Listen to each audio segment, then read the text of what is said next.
जब प्रारंभ में कथा शुरू करी थी तो छत्तीसगढ़ में एक बार कथा हुई, तो वहां ऐसा नियम है कि पहले दिन शोभा यात्रा जिस दिन होती है उस दिन कथा 10 मिनट होती है, उससे ज्यादा कथा नहीं होती। तो प्रथम दिन की बात, शोभा यात्रा करके अब हम तो भाई साहब नए नए वक्ता बने थे, तो 4 की जगह 6 6 घंटे कथा करते थे। मंच पर आकर के बैठे तो पंडाल में देखा कि महाराज सारी जनता प्रणाम करके चली गई, 4 लोग रह गए। अब मैंने किसको कथा सुना यार, यहाँ तो सब संकोच में, यजमान हमसे कुछ कहे नहीं कि महाराज जी यहाँ नियम है कि पहले दिन कथा नहीं होती। अच्छा, छत्तीसगढ़ में भी सब जगह नहीं, कुछ कुछ जगहों पे ऐसा है। हम बोले कि भैया अब कथा क्या करें, यहाँ तो कोई भी नहीं है। तो मैं प्रणाम करके अपने कक्ष में चला गया। पिताजी को हमने फोन किया, पिताजी बोले भाई 3:30 हो रहे हैं, तुम्हारी कथा 3 बजे शुरू हो जाती है, तुम फोन कैसे कर रहे हो, कथा नहीं कर रहे हो? मैंने कहा पिताजी श्रोता ही नहीं है, 4 लोग बैठे हैं, अब उनको क्या कथा सुनाए।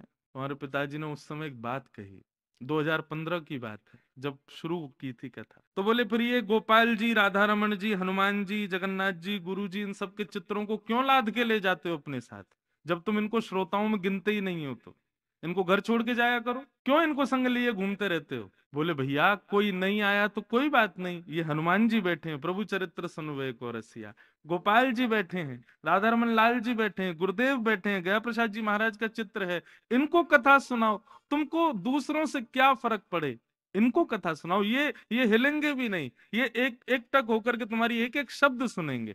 तुम 6 घंटा करो, 8 घंटा करो, ये नहीं हिलेंगे, तो इनको ही प्रमुख श्रोता मानो। और वो हमारी ऐसी कथा थी कि हमने 4 श्रोताओं में ही 6 घंटे कथा करी और इन्हीं को ही सुना।